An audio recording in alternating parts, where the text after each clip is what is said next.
ମାଙ୍କଡ଼ ଗୋଟେ ଜାମୁକୋଳି ଗଛରେ ସବୁଦିନେ ଜାମୁକୋଳି ଖାଏ। ତା ପାଖକୁ ଗୋଟେ କୁମ୍ଭୀର ଆସେ।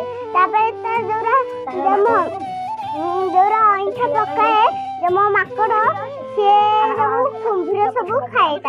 ତାପରେ କୁମ୍ଭୀର କହିଲା ସଙ୍ଗତେ ଟିକେ କୋଳି ଫିଙ୍ଗୁନ। ତାପରେ ସେ କୋଳି ଫିଙ୍ଗିଲା।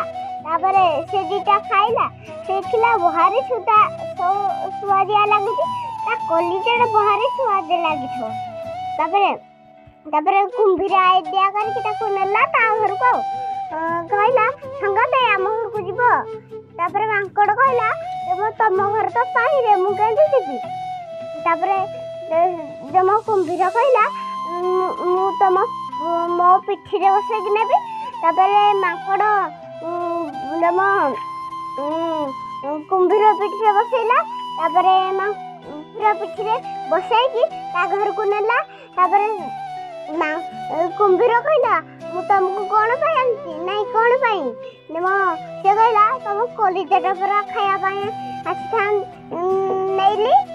ତାପରେ ମାଙ୍କଡ଼ କହିଲା ଗଛଟେ ଗଲାନି ଗଛଟେ ଦେଇଥାନ୍ତି। ତାପରେ କୁମ୍ଭୀର ଗଛ ପାଖକୁ ନେଇଗଲା ଯେତେ ମାଙ୍କଡ଼ ପୁରା ଡେଇଁ ପଇଲା। ତାପରେ ସିଏ ଖାଇପାରିଲାନି।